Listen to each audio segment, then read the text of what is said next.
ನಮಸ್ಕಾರ, ನೀವು ನೋಡ್ತಾ ಇದ್ದೀರಾ ಹೋಮ್ ಫಸ್ಟ್. ನಾನು ರಾಹುಲ್ ದಯಾನ್. ಬೆಂಗಳೂರಿನ ನಿರ್ಮಾತೃ ಕೆಂಪೇಗೌಡರು ಕಟ್ಟಿದಂಥ 4 ಗೋಪುರಗಳಲ್ಲಿ ಒಂದು ಗೋಪುರ ಈ ಭಾಗದಲ್ಲೇ ಇದೆ. ಬೆಂಗಳೂರಿನ one of the most prestigious ಹಾಗೂ ಮೋಸ್ಟ್ ಪವರ್ಫುಲ್ ಏರಿಯಾ. ಇದನ್ನ ಯಾಕೆ ಹೇಳ್ತಾ ಇದ್ದೀನಿ ಅಂತಂದರೆ, ಪವರ್ಫುಲ್ ಪೀಪಲ್ ಇದೇ ಏರಿಯಾದಿಂದ ಬರೋದು. ಆ ಏರಿಯಾನೇ ಸದಾಶಿವನಗರ. 1990ರವರೆಗೂ ಇದನ್ನು ಪ್ಯಾಲೇಸ್ ಆರ್ಚರ್ಡ್ ಅಂತ ಕರೀತಾ ಇದ್ರು. ಆದರೆ ಅದಾದ ನಂತರ ಇದನ್ನು ಸ್ವಾತಂತ್ರ್ಯ ಹೋರಾಟಗಾರರಾದಂಥ ಕಾರ್ನಾಡ್ ಸದಾಶಿವರಾವ್ ಅವರ ಹೆಸರನ್ನು ಈ ಏರಿಯಾಗೆ ಇಡಲಾಗಿದೆ.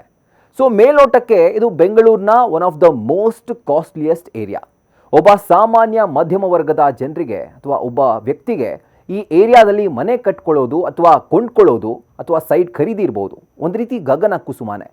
ಆದರೂ VVIPಗಳು, ಸಿನಿಮಾ ತಾರೆಯರು ಹಾಗೂ ಸೆಲೆಬ್ರಿಟಿಗಳೇ ತುಂಬಿರುವಂಥ ಈ ಏರಿಯಾ ಬಗ್ಗೆ ತಿಳಿದುಕೊಳ್ಳೋಕೆ ನಮಗೆಲ್ಲ ಒಂದು ರೀತಿ ಕುತೂಹಲ ಇದ್ದೇ ಇರುತ್ತೆ. ಹಾಗಾಗಿ ಆ ಎಲ್ಲ ಕ್ಯೂರಿಯಾಸಿಟಿನ ಕಿಲ್ ಮಾಡೋಕ್ಕಂತಾನೆ ಈ ವಿಡಿಯೋ ನಿಮಗಾಗಿ. ಇಲ್ಲಿ ಮೊದಲನೇದಾಗಿ ಮನೆ ಕಟ್ಟಿದ್ದು ಯಾರು ಅಂತ ಕೇಳಿದರೆ ಅದಕ್ಕೆ ಖಚಿತವಾದಂಥ ಮಾಹಿತಿ ಇಲ್ಲ. ಆದರೆ 1960 ಹಾಗೂ 70ರ ನಡುವೆ ಯಾವಾಗ ರಾಜಮನೆತನದ ಜಾಗವನ್ನು ರೆಸಿಡೆನ್ಷಿಯಲ್ ಲೇಔಟ್ ಆಗಿ ಮಾಡಬೇಕು ಅಂತ ಡಿಸೈಡ್ ಮಾಡಿದ್ರು, ಆಗ ಈ ಜಾಗವನ್ನು ಖರೀದಿ ಮಾಡೋಕ್ಕೆ ದೊಡ್ಡ ದೊಡ್ಡ ಶ್ರೀಮಂತರು, ಬಿಸ್ನೆಸ್ ಮ್ಯಾನ್ಗಳು ಹಾಗೂ ಪ್ರಭಾವಿಗಳು ಈ ಭಾಗದ ಜಾಗವನ್ನು ಅಥವಾ ಸೈಟ್ಗಳನ್ನ ಖರೀದಿ ಮಾಡೋಕ್ಕೆ ಶುರು ಮಾಡಿದ್ರು. ಸೊ ಆಗಿನಿಂದ ಈ ಭಾಗಕ್ಕೆ ಭಾರಿ ಡಿಮ್ಯಾಂಡ್ ಬರೋಕ್ಕೆ ಶುರುವಾಯಿತು ಅಂತ ಹೇಳಲಾಗಿದೆ. ಅವಾಗಿಂದ ಇವಾಗಿನವರೆಗೂ ಈ ಏರಿಯಾ ತಗ್ಗೋದೇ ಇಲ್ಲ ಅನ್ನೋ ಥರ ಆ ಡಿಮ್ಯಾಂಡನ್ನು ಕಾಪಾಡಿಕೊಂಡೇ ಬಂದಿದೆ. ಇದರ ಜೊತೆಗೆ ಮತ್ತೊಂದು ಪ್ರಮುಖ ಕಾರಣ ಏನು ಅಂತಂದರೆ, ಆಗ ಅಂದರೆ 1960ರ ದಶಕದಲ್ಲಿ ವಿಧಾನಸೌಧದ ಸುತ್ತಮುತ್ತ ಇರುವಂಥ 6 ಕಿಲೋಮೀಟರ್ ವ್ಯಾಪ್ತಿಯನ್ನು CBD ಅಂತ ಕರಿತಾ ಇದ್ರು, ಅಂದರೆ ಸೆಂಟ್ರಲ್ ಬಿಸ್ನೆಸ್ ಡಿಸ್ಟ್ರಿಕ್ಟ್. ಸೊ ಈ ಭಾಗದಲ್ಲೇ ಸದಾಶಿವನಗರ ಬರೋದ್ರಿಂದ ಇದರ ಸುತ್ತಮುತ್ತ ಬರುವಂಥ ಏರಿಯಾಗಳಿಗೆ ಬೇಡಿಕೆ ಶುರುವಾಗಿತ್ತು. ಹಾಗಾಗಿ ರಿಚ್ ಬಿಸ್ನೆಸ್ ಮ್ಯಾನ್ ಈ ಭಾಗವನ್ನು ಆಯ್ಕೆ ಮಾಡಿಕೊಂಡ್ರು ಅನ್ನೋ ಮಾಹಿತಿ ಕೂಡ ಇದೆ. ಹಾಗಾಗಿ ಇದು ಒಂದು ರೀತಿ ಆ ಕಾಲದಿಂದನೂ ಡಿಮ್ಯಾಂಡನ್ನು ಕ್ರಿಯೇಟ್ ಮಾಡಿತ್ತು. ಸೊ ಇದು ಸದಾಶಿವನಗರದ ರಿಯಲ್ ಎಸ್ಟೇಟ್ನ ಹಿಸ್ಟ್ರಿ. ಹಾಗಾದರೆ ಈಗ ಪ್ರಸ್ತುತವಾಗಿ ಸದಾಶಿವನಗರದ ರಿಯಲ್ ಎಸ್ಟೇಟ್ ಮಾಹಿತಿಯನ್ನು ನೋಡೋಣ ಬನ್ನಿ. ಸದಾಶಿವನಗರ ಮೋಸ್ಟ್ ಕಾಸ್ಟ್ಲಿಯೆಸ್ಟ್ ಏರಿಯಾ ನಮ್ಮ ಬೆಂಗಳೂರಿನಲ್ಲಿ. ಒಂದು ಕಟ್ಟು ಸತ್ಯ ಏನು ಅಂತಂದರೆ, ಇಲ್ಲಿ ಮಧ್ಯಮ ವರ್ಗದ ಕುಟುಂಬಗಳ ಕೈಗೆ ಸೈಟ್ ಅಥವಾ ಮನೆಗಳು ಸಿಗೋದು ತುಂಬಾ ಕಷ್ಟ. ಯಾಕಂದರೆ ಇದು ಅಲ್ಟ್ರಾ ಲಕ್ಸುರಿ ಏರಿಯಾ. ಸೈಟ್ನ ಬೆಲೆ ಸ್ಕೈ ರಾಕೆಟ್ ಆಗಿದೆ. ಇಲ್ಲಿ ನಿಮಗೆ ಸಿನಿಮಾ ಇಂಡಸ್ಟ್ರಿಯ ದಿಗ್ಗಜರು, ಇನ್ಫ್ಯಾಕ್ಟ್ ನಮ್ಮ ಸಿನಿಮಾ ರಂಗದ ದೊಡ್ಡ ಮನೆ ಕೂಡ ಇಲ್ಲೇ ಇದೆ. ರಾಜಕೀಯ ರಂಗದ ಪ್ರಭಾವಿ ನಾಯಕರು, ದೊಡ್ಡ ದೊಡ್ಡ ಬಿಸ್ನೆಸ್ ಮ್ಯಾನ್ಗಳ ಐಷಾರಾಮಿ ಮನೆಗಳು, ಬಂಗಲೆಗಳಿದ್ದಾವೆ. ಇನ್ನು ಈ ಭಾಗದಲ್ಲಿ ಅಂದರೆ ಮೇನ್ ಸದಾಶಿವನಗರದ ರಸ್ತೆಗಳು ತುಂಬ ಚೆನ್ನಾಗಿದ್ದಾವೆ. ಮೂಲಸೌಕರ್ಯದ ಬಗ್ಗೆ ಜನರಿಗೆ ಯಾವುದೇ ಸಮಸ್ಯೆ ಇಲ್ಲ. ಇನ್ನು law and order, traffic problem ಎಲ್ಲವೂ ಕಂಟ್ರೋಲಲ್ಲಿದೆ. ಬಟ್ ಇದರ ಆಚೆ ಬರುವಂಥ ರೋಡ್ ಅಂದರೆ ಬಳ್ಳಾರಿ ರಸ್ತೆ, ಇಲ್ಲಿ ನಿಮಗೆ ಟ್ರಾಫಿಕ್ ಸಮಸ್ಯೆ ಇದ್ದೇ ಇದೆ.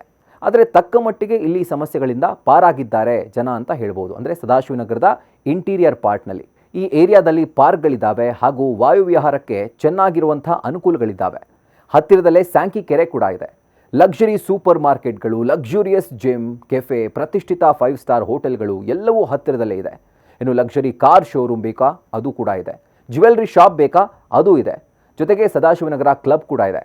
ಸೊ ಒಟ್ಟಾರೆಯಾಗಿ ಹೇಳಬೇಕಂದ್ರೆ ಎಲ್ಲವೂ ಲಕ್ಸುರಿನೇ. ಈ ಏರಿಯಾ ಹಸಿರಿನ ಮಧ್ಯೆ ಕಂಗೊಳಿಸುತ್ತೆ. ಜೊತೆಗೆ ತುಂಬ ಕ್ಲೀನ್. ಪವರ್ ಕಟ್ಗಳು ಅಷ್ಟಾಗೋದಿಲ್ಲ. ಕಮರ್ಷಿಯಲ್ ವಿಷಯದಲ್ಲೂ ಕೂಡ ತುಂಬ ಮುಂದಿದೆ. ಮೇನ್ ರೋಡ್ನಲ್ಲೇ ಅನೇಕ ಕಮರ್ಷಿಯಲ್ ಆಫೀಸ್ ಸ್ಪೇಸ್ಗಳು ಕಾಣಸಿಗ್ತವೆ, ಶೋರೂಮ್ಗಳು ಕಾಣಸಿಗ್ತವೆ. ಇನ್ನು ಕನೆಕ್ಟಿವಿಟಿಗೆ ಬರೋ ಹಾಗಿದ್ರೆ ಇಲ್ಲಿ NH 7544 ಹತ್ತಿರದಲ್ಲೇ ಪಾಸ್ ಆಗುತ್ತೆ. ಬೆಂಗಳೂರಿನ ಅನೇಕ ಮೇಜರ್ ಏರಿಯಾಗಳಿಗೆ ಇದು ಕನೆಕ್ಟ್ ಆಗುತ್ತೆ. ಮಲ್ಲೇಶ್ವರ, ಸಂಜಯ್ ನಗರ, ಬೆಂಗಳೂರಿನ CBD ಹೀಗೆ. ಇನ್ನು ಏರ್ಪೋರ್ಟ್ ಕೂಡ ಇಲ್ಲೇ ಹತ್ತಿರ, ಅಂದರೆ ಬೇರೆ ಏರಿಯಾಗಳಿಗೆ ಕಂಪೇರ್ ಮಾಡಿದ್ರೆ ಹತ್ತಿರ ಇದೆ ಅಂತ ಹೇಳ್ಬೋದು. ಮೇನ್ ಡಿಸ್ಅಡ್ವಾಂಟೇಜ್, ಈಗ ಈ ಏರಿಯಾದ ಡ್ರಾಬ್ಯಾಕ್ ವಿಷಯಗಳಿಗೆ ಬರೋ ಹಾಗಿದ್ರೆ ಇಲ್ಲಿ ಉಂಟಾಗುವಂಥ ಟ್ರಾಫಿಕ್ ಸಮಸ್ಯೆನೇ ಮುಖ್ಯವಾದಂಥ ಡಿಸ್ಅಡ್ವಾಂಟೇಜ್ ಅಂತ ಹೇಳ್ಬೋದು. ಅಂದರೆ ಇದು ಮೇಜರ್ ಕನೆಕ್ಟಿಂಗ್ ಏರಿಯಾ ಆಗಿರೋದ್ರಿಂದ ಸೌಂಡ್ ಪೊಲ್ಯೂಷನ್ ಕೂಡ ಜಾಸ್ತಿ ಇದೆ.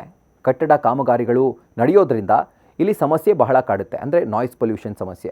ಮತ್ತೊಂದು ಪ್ರಮುಖವಾದಂಥ ವಿಷಯ ಏನು ಅಂತಂದರೆ, ಈ ಏರಿಯಾ ಎಷ್ಟೇ ಡೆವಲಪ್ ಆಗಿದ್ರೂ ಕೂಡ ಇಲ್ಲಿ ನಿಮಗೆ ಮೆಟ್ರೋ ಕನೆಕ್ಟಿವಿಟಿ ಇಲ್ಲ, ಹಾಗೂ ಸಿಗೋದು ಕೂಡ ಡೌಟೇ. ಇಲ್ಲಿಯ ಹೈ ರೇಟ್ನಿಂದ ಮಧ್ಯಮ ವರ್ಗದವರಿಗೆ ಈ ಏರಿಯಾ ಗಗನ ಕುಸುಮ. ಇದರ ಜೊತೆಗೆ ಇಲ್ಲಿ ಬಲ್ಕ್ ಸೈಟ್ ಖರೀದಿ ಮಾಡೋದು ಕೂಡ ತುಂಬ ಕಷ್ಟ, ಯಾಕಂದರೆ ಜಾಗನೇ ಇಲ್ಲ. ಇನ್ನು ಈ ಅಭಿವೃದ್ಧಿಗೆ ಜಾಗ ಬೇಕು ಅಂದರೂ ಕೂಡ ಇಲ್ಲಿ ಸಿಗೋದಿಲ್ಲ. ಹಾಗಾಗಿ ಅಭಿವೃದ್ಧಿ ವಿಷಯದಲ್ಲಿ ಇಲ್ಲಿ ಒಂದು ರೀತಿ ಸ್ಟ್ಯಾಗ್ನೆಂಟ್ ಸಿಚುವೇಶನ್ ಅಂತ ಹೇಳ್ಬೋದು. ಅಂದರೆ ಏನೇನು ಅಭಿವೃದ್ಧಿ ಆಗಿದೆಯೋ ಅದನ್ನೇ ಮುಂದುವರಿಸ್ಕೊಂಡು ಹೋಗಬೇಕಷ್ಟೆ. ಹಾಗಾದರೆ ಈ ಭಾಗದಲ್ಲಿ ಯಾವ ರೀತಿ ಲ್ಯಾಂಡ್ ರೇಟ್ ಇದೆ ಅಥವಾ ಟ್ರೆಂಡ್ ಯಾವ ಥರ ಇದೆ ಅಂತ ನಾವು ನೋಡಿದ್ರೆ, ಪ್ರತಿ ಸ್ಕ್ವೇರ್ ಫೂಟ್ ರೇಟ್ ಸದಾಶಿವನಗರದಲ್ಲಿ ಒಂದು ಆವರೇಜ್ ರೇಟ್ ಆಗಿ ನಾವು ನೋಡೋ ಹಾಗಿದ್ರೆ ಅನೇಕ ವೆಬ್ಸೈಟ್ಗಳನ್ನ ಕಂಪೇರ್ ಮಾಡಿ ರಿಯಲ್ ಎಸ್ಟೇಟ್ ಎಕ್ಸ್ಪರ್ಟ್ಸ್ಗಳ ಒಂದು ವ್ಯಾಲ್ಯೂಯೇಷನ್ನು ಕೂಡ ಕಂಪೇರ್ ಮಾಡಿ ನೋಡಿದ್ರೆ 50,000 ರೂಪಾಯಿಂದ ಹಿಡಿದು 67,000 ರೂಪಾಯಿವರೆಗೂ ಇದೆ ಪ್ರತಿ ಸ್ಕ್ವೇರ್ ಫೂಟ್. ಅಂದರೆ ಒಂದು 60-40 ಸೈಟ್ ನಿಮಗೆ ಕಡಿಮೆ ರೇಟ್ನಲ್ಲಿ, ಅಂದರೆ 50,000 ಪರ್ ಸ್ಕ್ವೇರ್ ಫೂಟ್ ಅಂತಲೇ ಆ ಲೆಕ್ಕದಲ್ಲಿ ಇಟ್ಕೊಂಡ್ರೆ ನಿಮಗೆ ಆ ಒಂದು ಸೈಟ್ ಸಿಗೋದು 12 ಕೋಟಿಗೆ. ಇನ್ನು ಅಪಾರ್ಟ್ಮೆಂಟ್ಗಳ ವಿಷಯಕ್ಕೆ ಬರೋ ಹಾಗಿದ್ರೆ 2 BHK ಅಪಾರ್ಟ್ಮೆಂಟ್ ನಿಮಗೆ 83 ಲಕ್ಷ ರೂಪಾಯಿಂದ ಶುರುವಾದರೆ 1.15 ಕೋಟಿ ರೂಪಾಯಿವರೆಗೂ ಸಿಗುತ್ತೆ. ಅದಕ್ಕಿಂತ ಜಾಸ್ತಿ ಕೂಡ ಆಗ್ಬೋದು.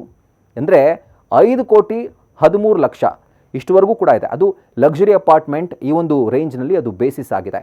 ಇನ್ನು 3 BHK ಅಪಾರ್ಟ್ಮೆಂಟ್ ನಿಮಗೆ 3.49 ಕೋಟಿ ರೂಪಾಯಿಂದ ಹಿಡಿದು 8.30 ಕೋಟಿ ರೂಪಾಯಿ, ಅದಕ್ಕಿಂತ ಜಾಸ್ತಿ ಕೂಡ ಆಗ್ಬೋದು. ಇನ್ನು 4 BHK ಅಪಾರ್ಟ್ಮೆಂಟ್ ನಿಮಗೆ 10 ಕೋಟಿ 12 ಕೋಟಿ 13.1 ಕೋಟಿ ರೂಪಾಯಿವರೆಗೂ ಸಿಗುತ್ತೆ. ಸೊ ಇದು ಸದಾಶಿವನಗರದ ಸ್ವಾಟ್ ಅನಾಲಿಸಿಸ್.